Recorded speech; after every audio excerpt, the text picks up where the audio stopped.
총 22장 404절 12,000단어로 이루어진 성경의 마지막 책 인류 종말의 지구촌 마지막 역사와 새천년 도래와 인류의 최후 심판과 영원 세계 천국과 지옥을 명확하게 예고한 천기누설의 책 요한계시록은 책의 제목처럼 사도 요한의 계시가 아니라 계시록 1장 1절 말씀대로 예수 그리스도의 계시, 아포칼립시스 예수 그리스도, 예수 그리스도에 대한 계시며 예수 그리스도께서 주시는 계시란 뜻으로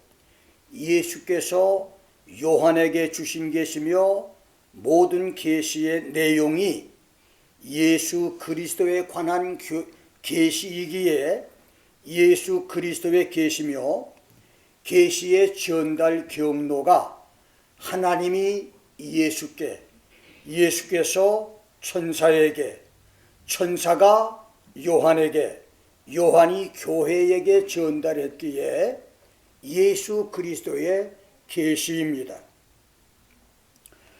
박사학위 논문을 쓰는 사람이나 대학 졸업식에서 축사나 권면이나 답사를 하는 사람, 특별한 연구 발표를 하는 사람이거나 청중의 관심을 사로잡기 위해서 정치 발언을 하는 사람, 심지어 목사의 설교에서도 사람들은 그날의 강술 강론과 설교 강좌의 이해를 돕기 위해서 강론 주제나 설교와 관련이 있는 유명한 사람들의 말이나 자기가 읽고 감동을 받은 글을 소개해서 청중의 관심을 끌면서 자기 의사를 전달하듯 소아시아 에베소 교회 초대 감독으로 놀라운 교회 부흥을 일으키던 중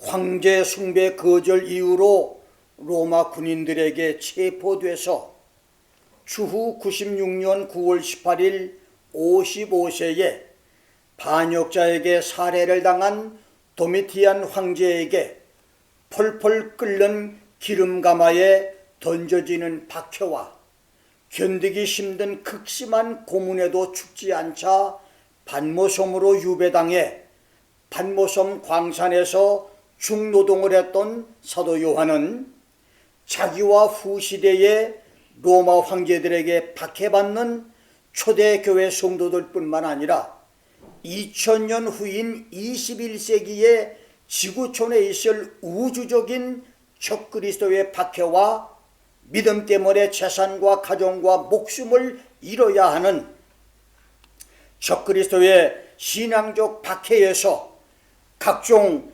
천재지변의 자연재해와 전쟁과 가난과 질병과 사망의 물질적 고통과 육체적인 시련, 대환란을 당할 종말교회와 말세 성도들에게 계시록의 주인공이시며 지복천년 황금시대의 주인공이신 예수 그리스도를 소개하면서 그러한 위험과 박해 중에서 성도와 교회들이 십자가의 죽음과 지옥의 고통을 맛보신 예수를 생각하면서 신앙을 지키고 승리할 것을 가르쳤는데 계시록 1장 5절로 7절까지는 말세 성도들을 향한 요한의 예수님 소개고 1장 9절로 16절은 요한이 종말교회를 향해서 소개한 예수님이신 것입니다. 나는 오늘 말세 성도와 종말교회에게 요한이 소개한 예수라고 하는 제목으로 말씀을 여러분과 함께 나눕니다.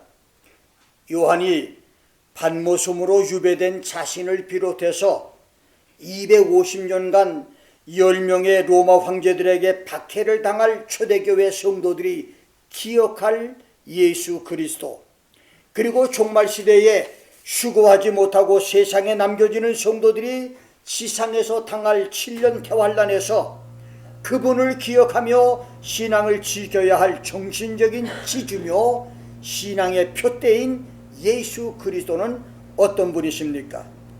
5절로 7절까지 해서 요한이 소개한 그리스도는 첫째, 예수는 충성된 증인입니다. Jesus is the faithful witness.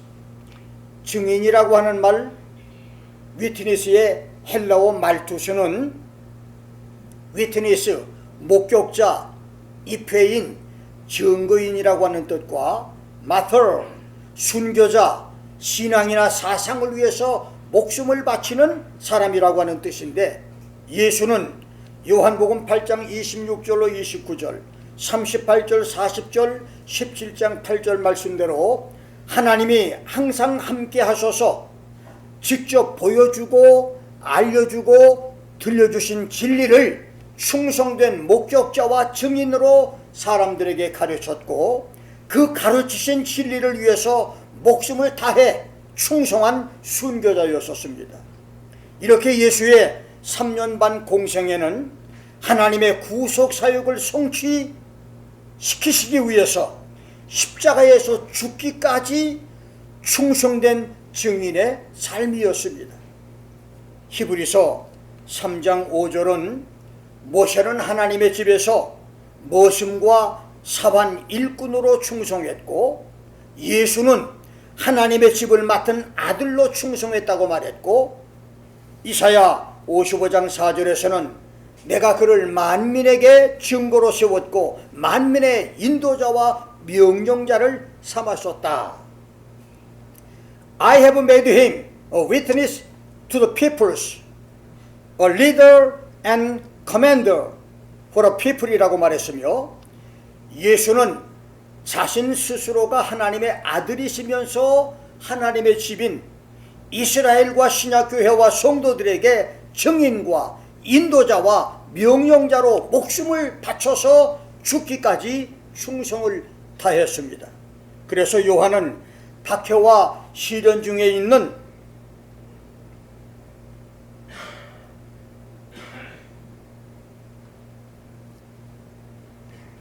초대교회와 장차 박해를 당할 말세 성도들에게 예수처럼 충성된 증인이 되라고 권면한 것입니다. 충성된 증인 예수님처럼 하나님께 죽도록 충성하는 성도가 되기를 주의 이름으로 축원합니다. 두 번째는 죽은 자들 가운데서 먼저 나신 자입니다. The first begotten of the dead. 예수님은 예수 이전 구약 4천여 년, 아니 유사 이래 누구도 열지 못했던 죽음의 문을 파쇄하고 부활의 문을 열어놓은 부활의 첫 열매라는 말씀입니다. 그렇습니다. 예수는 부활의 시작이고 부활의 첫 열매였습니다. 예수가 부활함으로 인간의 영원한 숙제였던 죽음 문제가 해결됐습니다.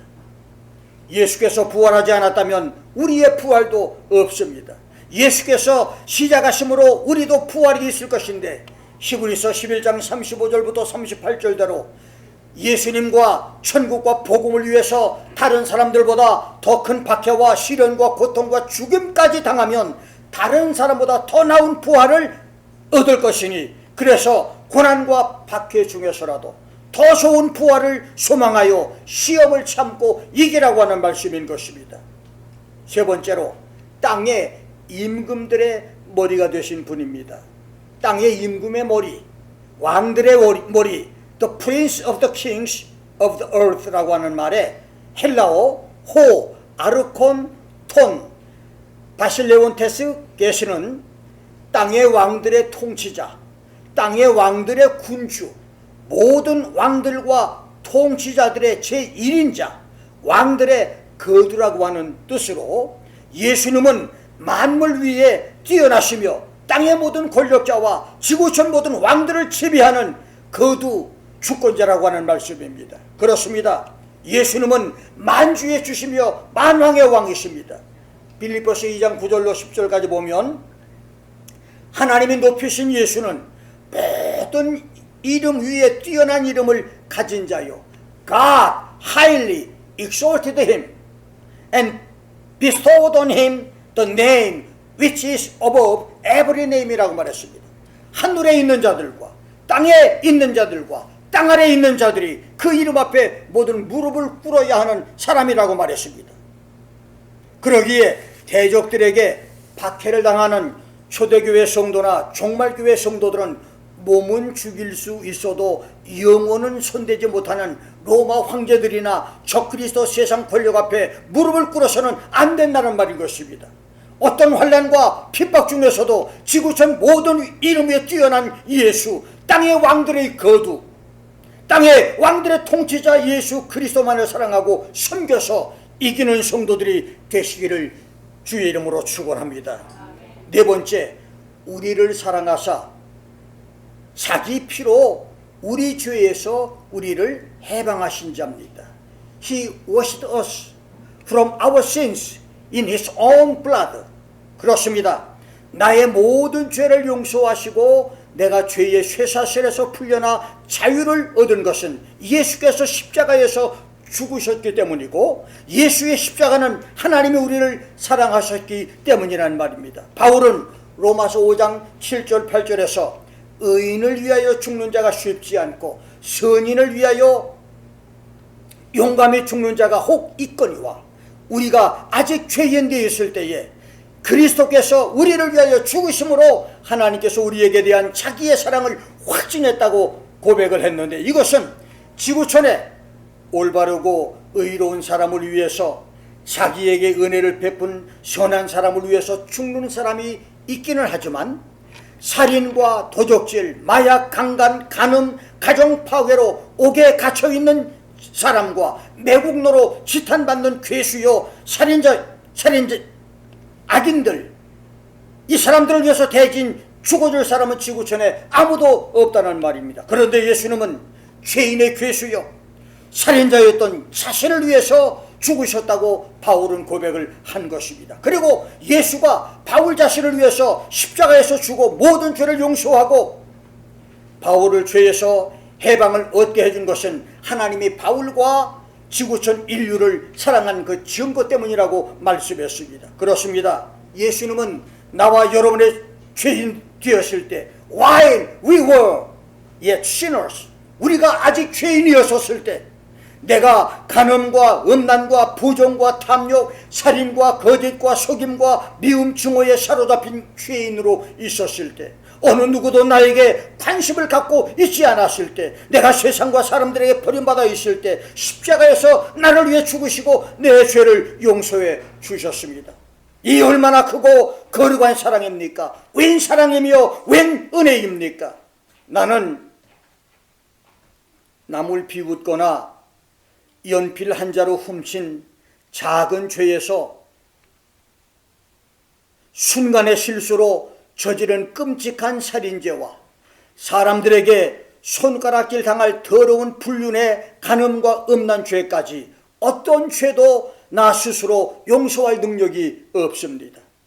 오판으로 죄 없는 사람을 사형시킨 판사가 양심의 가책을 받아서 평생의 산속에 들어가 돌을 닦고 착한 일을 해도 그 죄가 없어지지 않습니다. 그러나 죄인이 예수를 영접하고 십자가 앞에 나가서 깨달은 죄를 고백하면 모든 죄가 용서를 받고 이제까지 자신을 사로잡고 괴롭히던 귀신의 쇠사슬이 풀어지고 죄에서 자유를 얻는 것입니다.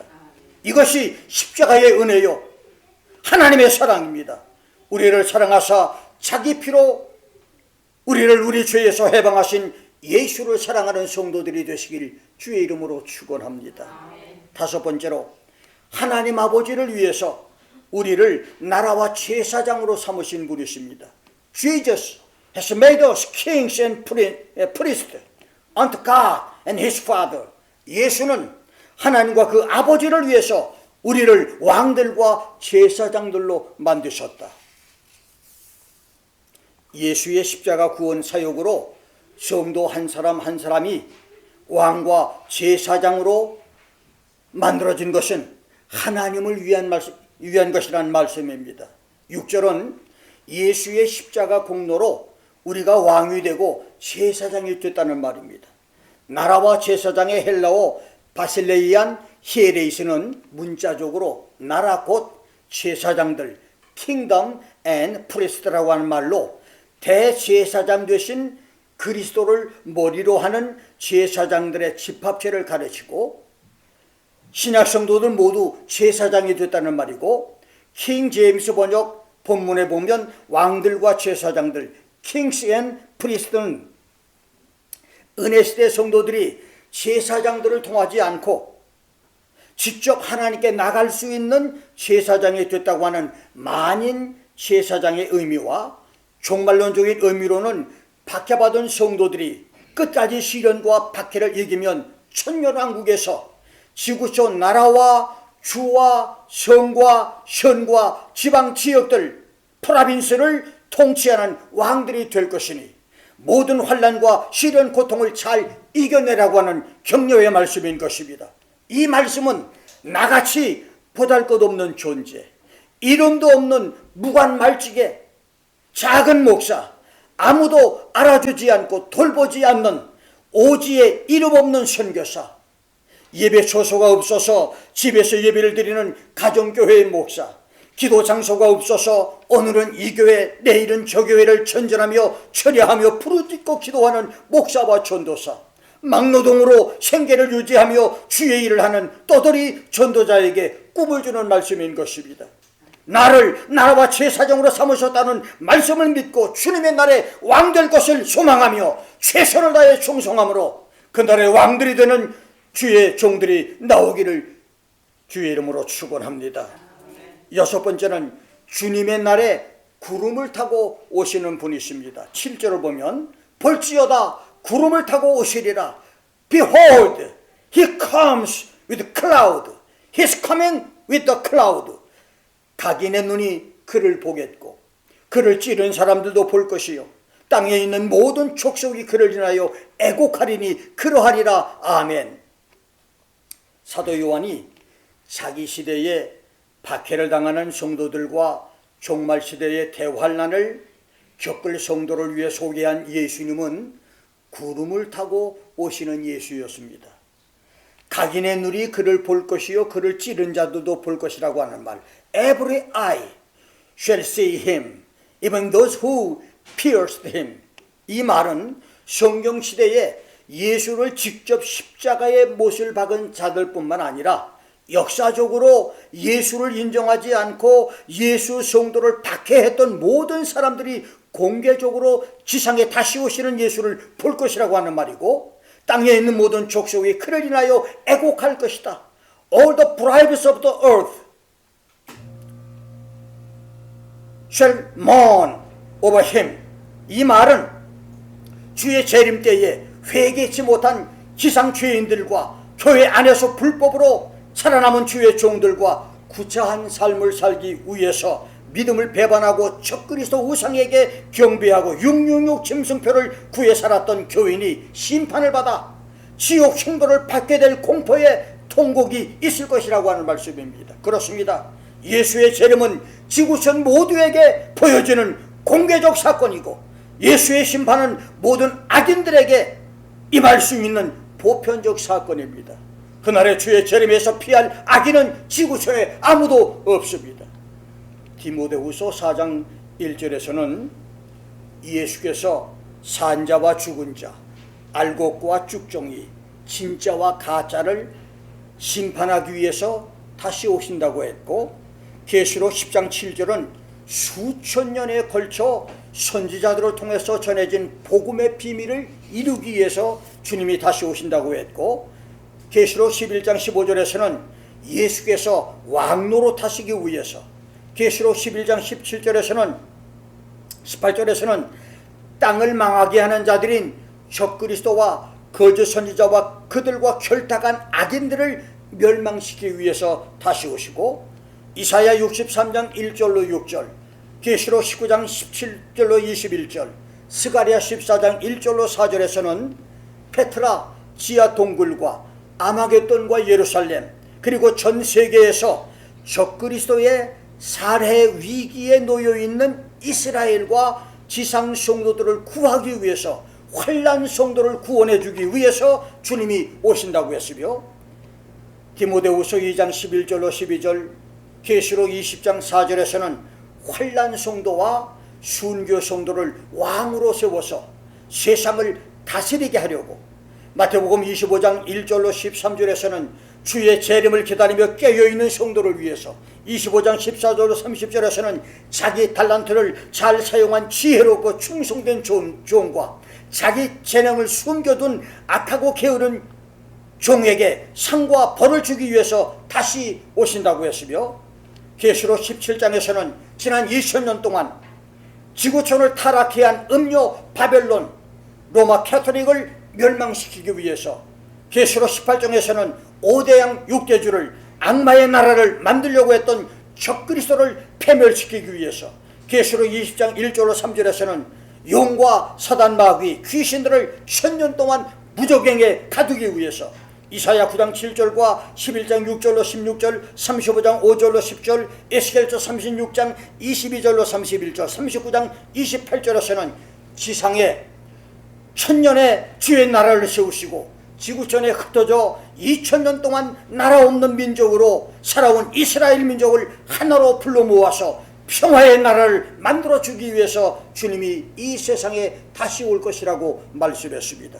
그리고 오늘 본문 7절과 사도행전 1장 11절 말씀대로 구름을 타고 지상에 다시 오시는 예수는 마태복음 24장 29절로 31절, 마가복음 13장 24절로 27절, 누가복음 21장 27절과 스가랴 14장 5절, 데살로니가전서 3장 13절, 4장 14절, 데살로니가후서 1장 7절, 유다서 1장 14절, 요한계시록 19장 11절로 16절 등에서는 그날 갑자기 해가 어두워지고 달이 빛을 내지 않으며 별들이 하늘에서 떨어지고 하늘에 있는 권능들이 흔들리면서 천지를 뒤흔드는 큰 나팔 소리와 함께 큰 영광과 능력으로 구름과 불꽃 중에서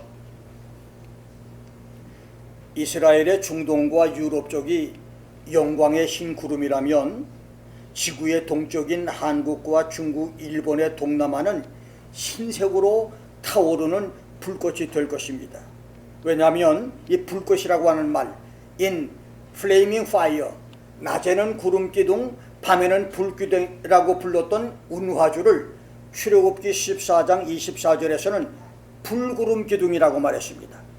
The pillar of fire and cloud라고 불렀습니다. 그러므로 영광으로 가득 찬 구름과 활활 타오르는 불꽃 중에 천군 천사들과 12사도를 중심한 부활성도와 휴거성도를 들이시고 예수님이 지상으로 다시 오시겠다고 말했습니다.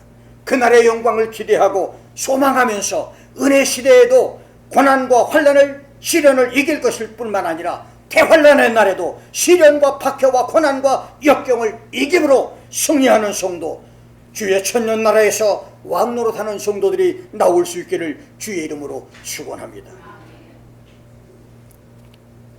두 번째는 종말교회를 향한 요한의 예수님 소개입니다.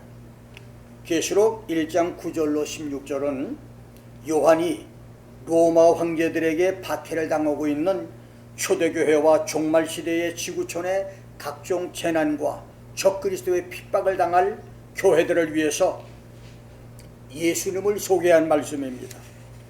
9절로 10절은 요한 자신이 아시아 교회들이 당하는 환난에 동참한 자다.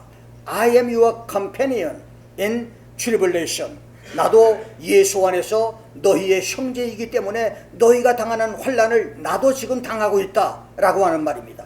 하나님과 예수님 나라의 고난에 동참한 자며 참음에 동참한 자며, 그래서 나도 환난과 박해 중에서 천국을 소망하고 참고 인내하는 너희 성도들처럼 나도 환난 속에서 인내하고 있다고 자신을 소개하면서 예수는 까마득하게 먼 구말리 장천 하늘 위에만 계신 분이 아니라 지금 고난과 박해와 환난을 당하는 교회 안에 계신 분이라고 말했습니다. 그렇습니다. 시편 11편 4절에서는 다윗이 하박국 2장 20절에서는 하박국이 고백한 것처럼 여호와는, 주님은 그의 성전에 계신 분입니다.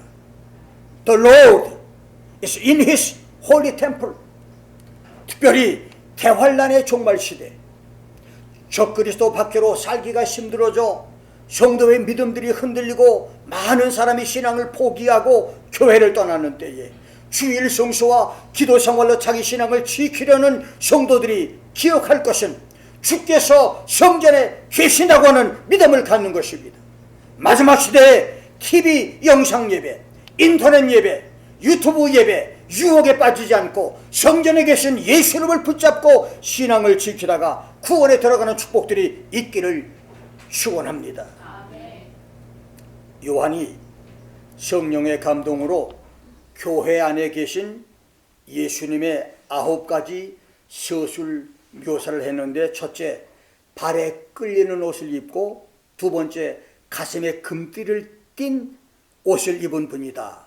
His body was clothed with a garment down to the feet and girded with golden girdle이라고 말했는데, 출애굽기 28장 4절, 8절, 29장 5절, 레위기 16장 4절, 이사야 6장 1절, 다니엘서 10장 5절에서는 발에 끌리는 옷과 허리에 금띠를 띤 것은 제사장과 왕과 재판장이 입는 옷을 가리키니, 발에 끌리는 옷과 가슴에 금띠를 띤 옷을 입은 예수께서 성전에 계시다고 하는 말씀은 예수님이 성전을 찾아오는 자기 백성의 모든 죄를 용서하고 성도들을 축복하는 대제사장이 되시고, 영적으로 혼란하고 혼탁한 세상에서 선과 악을 판별해주는 영분별의 재판관이 되어주시며, 막강한 권세를 가진 왕으로서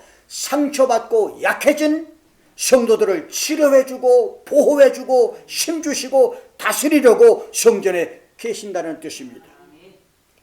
다니엘서 10장 5절에서 발에 끌리는 세마포 옷을 입고 허리에 우바스 정금띠를 띤 것은 최고의 존귀와 위엄의 상징이었던, 성전 안에 계시는 예수님은 존귀와 위엄의 지존이시니, 은혜 시대에 우리가 예배를 드리는 성도나 앞으로 다가올 환난 시대의 성전에서 예배하는 성도는 최고의 존귀와 위엄과 영광과 찬양을 주님께 돌려야 된다는 것입니다.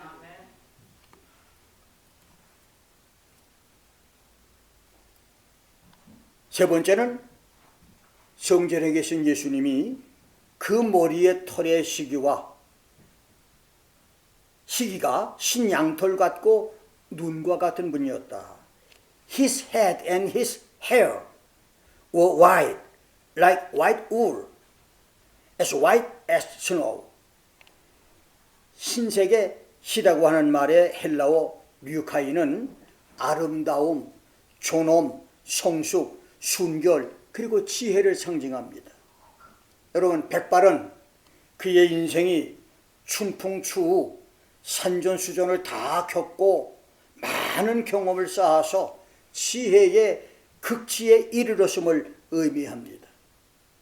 김 목사도 7억의 검은머리 청년 시절과 반백의 회색머리 중장년 시절과 지금처럼 흰눈이 덮인 백발의 노년의 때가 많이 달라진 것을 나도 느낄 수가 있는데, 예수님은 그 머리와 털의 시기가 흰눈 같고 양털같이 희었다고 말했습니다. 성전에 계신 예수님이 이렇게 머리와 털의 시기가 눈 같고 그 다음에 양털같이 희다고 하는 말은 예수님께서 순결하시고 성숙하시고 존엄하시고 무엇이든지 다 아는 지혜가 뛰어나신 분이라는 말씀입니다. 내일을 예측할 수 없게 될 마지막 환난 시대, 1시간 아니 5분 10분 후에 어떤 사건이 발생할지 알 수 없는 오리무중에 저 대환난의 날에 성전을 찾아와 지혜가 뛰어나신 주님께 지혜를 얻음으로 인생과 신앙을 승리하는 축복들이 있으시기를 주의 이름으로 축원합니다. 네 번째, 그 눈이 불꽃 같으신 분이십니다. His eyes were like a flame of fire.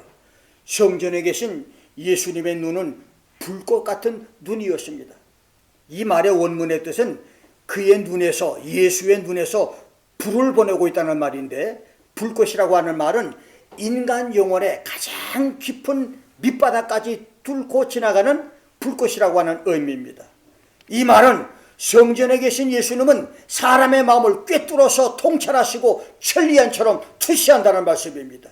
사람은 자기 자신이나 선악도 구별하지 못하고 주님도 보지 못하나 예수님은 우리를 보시고 이미 판단하고 계십니다. 더욱이 배교자들이 우후죽순처럼 일어날 환난의 날에 성도들이 미혹을 받아 적그리스도와 이단들에게 넘어질 때에 성전에 계신 주님은 불꽃 같은 눈으로 그들을 보실 것입니다. 다섯 번째로, 그의 발은 풀무에 단련한 빛난 주석 같은 분이다. His feet were like fine brass. 빛난 주석이라고 하는 말, 헬라어 칼콜리바노는 양질의 합금이나 노쇠, 금 같은 청동구리를 가리키지만, 그래서 예수님의 발이 로버트 발처럼 금속 광택을 내는 은백색의 구리발이란 말이 아니라 이단의 유혹에 빠져서 신앙을 배반한 사람들과 적그리스도 박해에 굴복한 배교자들을 불로 단련된 발로 밟아서 심판하실 분이라는 말입니다. 지상에 재림하시는 그날에 주님은 환난 시대의 마귀와 적그리스도의 능력을 힘입고 귀신을 쫓아내고 선제단 노릇하며 큰 권능을 행함으로 큰 목회를 했던 목사들에게 빛난 주석 같은 발로 밟아버리듯, 내가 너희를 도무지 알지 못하니 불법을 행하는 사람들아 내게서 떠나가라. I never knew you. Depart from me, you who practice lawlessness라고 하실 것입니다. 여섯 번째로, 그의 음성은 많은 물소리와 같은 분입니다. 많은 물소리는 큰 파도나 나야가라 폭포 같은 힘세고 웅대한 물소리로 사람의 힘으로는 어쩔 수 없는 불가항력의 기세, 아무도 당해낼 수 없는 기세를 의미합니다. 그렇습니다. 성전에 계신 예수, 성전에서 말씀하시는 예수님의 말씀은 그 누구도 항거할 수 없는 권세 있는 말씀입니다. 성경시대의 바리새인, 사두개인, 율법사, 산헤드린 공회는 예수의 말을 걸고 넘어졌고 예수를 시험했지만 지상에 다시 오실 예수님의 말씀은 그 누구도 대항하거나 시험할 자가 없습니다. 그러기에 환난시대의 성도들은 다시 오실 예수님의 많은 물소리 같은 음성을 들으며 신앙 박해와 환난과 핍박을 이기며 살아갈 것입니다. 환난시대 주의 종들 중에서도 많은 물소리 같은 권세 있는 말씀의 종들이 나오기를 주의 이름으로 축원합니다. 일곱 번째로, 그 오른손에 일곱 별이 있었습니다. His right hand held seven stars, which were the pastors of the seven churches. 요한계시록 1장 20절대로 일곱 별은 일곱 교회의 사자, 일곱 교회의 목사, 주의 종들을 말합니다. 예수님은 지금도, 그리고 환난 시대에도 신실한 종, 죄를 멀리하고 경건하게 사는 진실한 목사, 충성된 목사, 말씀으로 사는 정직한 목사를 권능의 오른손으로 붙잡고 계시는 분이십니다. 그렇지만 거짓된 목사, 가짜 목사, 죄 가운데 사는 목사는 예수와 상관이 없는 사람들입니다. 은혜 시대에서 종말 시대까지 주님의 오른손에 붙잡혀 사는 목사들이 우리 교단과 노회들과 북미, 중남미, 일본, 중국, 한국, 필리핀, 캄보디아 분교 신학들에서 나오기를 축원합니다. 여덟 번째로, 그 입에서 좌우에 날선검이 나오는 분이시다. His mouth had a two-edged sword coming out of it. 그 입에서 좌우에 날선검이 나온다고 하는 말씀은 신구약 성경에서 무려 30여 회나 나오는 말씀인데, 주의 종들이 주님의 대변자로 입에서 내보내는 말씀 설교는 살았고 운동력이 있으며 좌우의 날선 어떤 검보다도 예리하여 사람의 혼과 영과 관절과 골수까지 찔러 쪼개며 수술하고 마음의 생각과 뜻과 계획까지 다 쪼개내는 권능이 있다는 말씀입니다. 성전에 계신 주님께서 강단에서는 주의 종들의 설교마다 날선검이 나오는 말씀이 되게 함으로 성도들이 살아나고 교회들이 살아나며 나라들이 살아나는 역사들이 일어나기를 주의 이름으로 축원합니다. 마지막 9번째로, 예수님의 그 얼굴은 해가 힘있게 비추는 것 같은 분이었습니다. His countenance shone like the sun. 엄동설한 겨울이 지나고 양춘가절 봄이 돌아와 해가 힘있게 비추면 동수동면의 동물들은 깊은 잠에서 깨어나고 모든 만물은 새롭게 살아납니다. 해가 힘있게 비추는 것은 넘치는 생명력을 의미합니다. 그래서 누구든지 예수님이 계신 성전에 나와 주님을 만나면 그 얼굴에서 흘러나오는 광채를 받아서 그 마음에 생명감이 넘치고 충만한 기쁨을 맛보게 되는 것입니다. 사도 요한은 예수님 지체의 각 부분을 설명하고 난 다음 마지막으로 예수님의 전체의 인상을 해가 힘있게 비추는 것 같다고 말했습니다. 요한이 보았던 성전에 계신 예수님은 머리부터 발끝까지 찬란하고 아름답고 황홀하며 영광스러운 모습이었습니다. 요한이 70년 전에 초림 예수를 보았던 예수님과 함께 살았을 때는 아주 보잘것없는 초라한 모습이었지만, 부활하여 지금 성전에 계신 예수, 그리고 다시 오실 예수는 영광과 능력으로 충만한 분이었습니다. 그래서 지금도 성전에 계신 예수를 생각하고 우리는 우리 예배를 마음과 정성을 다하여 드려야 할 것입니다. 오늘 우리 교회 안에 계신 예수님, 지금 여러분 옆자리에 앉아 계신 분, 여러분 뒷자리에 앉아 계신 성전 안에 계신 예수는 발에 끌리는 옷에 우바스 정금띠를 가슴에 띠신 대제사장과 왕과 재판관으로 우리 가운데 와 계시고, 흰머리의 순결과 아름다움과 지연지하신 분으로 여기에 계시며, 불꽃 같은 눈으로 우리를 지켜보고 계시며, 빛나는 주석 같은 발의 심판자로 와 계시며, 웅대하고 거역할 수 없는 불가항력적인 음성으로 말씀을 주시려고 와 계시며, 권능의 오른손으로 주의 종을 붙잡고 계시고, 그 입에서는 영혼을 살리는, 육체를 살리고 치료하는, 마음을 수술하고 질병을 고치는 말씀의 검이 나오고 있으며, 오색 찬란한 해처럼 빛나는 얼굴로 우리를 비추고 계십니다. 그래서 오늘 여러분과 나의 예배가 신령과 진정의 예배가 되어야 합니다. 오늘 이 본문 말씀은 우리 신앙의 관념을 완전히 바꿔놓는 말씀입니다. 예수님이 오늘 이 성전에 계십니다. 예수님이 여러분 앞에 뒤에 옆에 이 성전 안에 와 계십니다. 그분 앞에 우리가 예배를 드릴 때 온 정성을 다하여 온 생명을 다하여 주님을 만나는 예배를 드려야 되는 것입니다. 예배 때마다 우리가 그분을 영광을 돌리고 그분 앞에서 치료를 받고 그분의 음성을 들으며 그분에게 계시를 받으며 그분에게 능력과 축복을 받아야 되는 것입니다. 예배마다 우리 성전에 계신 주님을 만나는 놀라운 역사들이 여러분과 나에게 오늘부터 주님을 만나는 그날까지 예배 때마다 있기를 주의 이름으로 축원합니다. 기도하겠습니다.